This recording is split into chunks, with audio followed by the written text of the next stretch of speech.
हिंदी भारत की राजकीय भाषा है और राष्ट्रभाषा बनने के लिए काफी आवाज उठाए जाते हैं। हालांकि केंद्रीय गृह मंत्री अमित शाह ने भी संसदीय राजभाषा समिति की बैठक में कहा था कि राजभाषा हिंदी को देश की एकता का एक अहम हिस्सा बनाया जाएगा। स्वागत है तरुण आईएएस के यूट्यूब चैनल पर। मेरा नाम रोहित कुमार। आज हम बात करेंगे हिंदी की राष्ट्रभाषा से संबंधित कुछ बातों पर। अमित शाह के अनुसार राज्य में क्षेत्रीय भाषाओं का इस्तेमाल होना बहुत ही जरूरी है, लेकिन राष्ट्रीय स्तर पर परस्पर संवाद के लिए अंग्रेजी के बजाय हिंदी में संवाद होने से देश में एकता बढ़ेगी। इससे पहले गृह मंत्री अमित शाह ने सन 2019 में एक देश एक राष्ट्रभाषा की बात कही थी। हालांकि तमिलनाडु की सियासत तो हिंदी विरोध पर ही चलती है।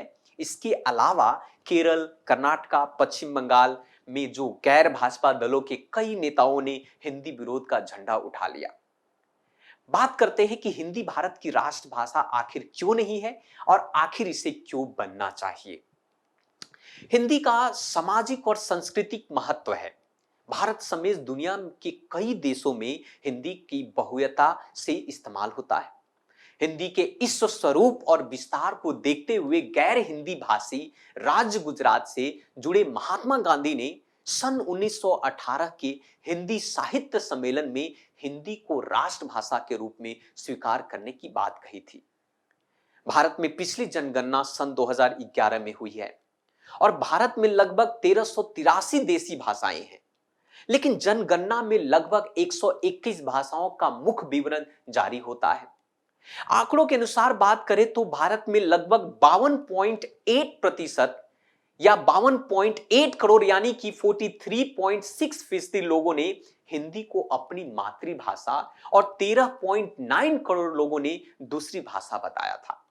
11 साल पहले 121 करोड़ की आबादी में आधिकारिक तौर पर 55% से ज्यादा लोगों ने हिंदी को अपनी भाषा बताया है।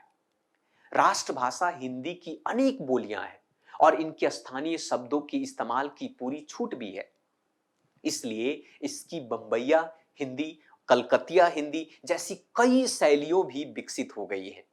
जनगणना में हिंदी के तहत 65 बोलियों सूचीबद्ध है, जो कि हिंदी के सांस्कृतिक विस्तार को दर्शाता है। अगर दूसरी तरफ बात करें तो अंग्रेजी को अपनी पहली भाषा बताने वाले लोगों की आधिकारिक संख्या सिर्फ 2.6 लाख है। इस छोटी संख्या के बावजूद अंग्रेजी ने हिंदी को कमजोर करने में अहम भूमिका निभाई है। देश के अधिकांश जनता के व्यवहार और संपर्क के भाषा होने के नाते हिंदी का क्षेत्र अंग्रेजी की तुलना में बहुत ही व्यापक है। अंग्रेजी की अंतरराष्ट्रीय स्तर पर संपर्क भाषा मानने में कोई दिक्कत नहीं है, लेकिन भारत की राष्ट्रभाषा और जनभाषा के तौर पर हिंदी का स्थान निर्विवाद है। हिंदी भारत की राजभाषा है। राजभाषा का सीधा साधा अर्थ है राजकाज, अर्थात शासन प्रशासन अथवा सरकारी कामकाज की भाषा। संविधान सभा ने लंबी बहस के बाद 14 सितंबर 1949 को हिंदी मतलब देवनागरी लिपि को राजभाषा का दर्जा देने का फैसला किया, लेकिन संविधान लागू होने के पिछले दरवाजे से 15 साल के लिए अंग्रेजी को संपर्क भाषा के तौर पर अनुमति दे दी गई। तत्कालीन प्रधानमंत्री लाल बहादुर शास्त्री ने हिंदी को राजभाषा बनाए जाने के बारे में ठोस फैसला लेने की कोशिश की, लेकिन तमिलनाडु में हिंसक प्रदर्शनों के बाद अंग्रेजी का राजभाषा के तौर पर इस्तेमाल जारी रहा। जम्मू कश्मीर में अनुच्छेद 370 के तदर्थ प्रावधान खत्म हो गए, लेकिन सरकारी कामकाज से अंग्रेजी की अनाधिकृत कब्जे को खत्म करने के लिए ठोस पहल नहीं हो रही। जनगणना के आंकड़ों के अनुसार अगर हम बात करें तो हिंदी के बाद बंगाली, मराठी, तेलुगु, तमिल और गुजराती सबसे ज्यादातर बोली जाती है। क्षेत्रीय भाषा और संस्कृति की अवहेलना करने वाले रटंतु शिक्षा प्रणाली के लोग भारत को क्लर्कों की फौज मिली। चाकरी वाली शिक्षा प्रणाली की वजह से भारत में परंपरागत कृषि, उद्योग और स्वरोजगार का हास होने के साथ बेरोजगारी की एक बड़ी फौज भी खड़ी हो गई। हिंदी को हिंदी भाषी राज्यों की गरीबी से जोड़ना गलत है। सरकारी कठिन हिंदी और अनुवाद की भाषा होने की वजह से भी हिंदी को बौद्धिक अखाड़े में शर्मसार होना पड़ता है। इन सभी कमजोरियों के बावजूद हिंदी के राष्ट्रभाषा होने के दर्जों पर सियासी विवाद हमेशा खड़ा रहा और ये असंवैधानिक भी। अगर हम बात करें संविधान के अनुसूचित 22 भाषाओं की, अगर बात करें तो उन 22 भाषाओं में अंग्रेजी शामिल नहीं है। मतलब कह सकते हैं कि संविधान के अनुच्छेद 344 के 1 और 351 के तहत 8वीं अनुसूची में 14 भाषाओं की मान्यता मिली थी। उसके बाद अलग अलग संविधान संशोधन से 8 अन्य क्षेत्रीय भाषाओं को शामिल करने से कुल 22 भारतीय भाषाओं को संवैधानिक मान्यता मिल गई।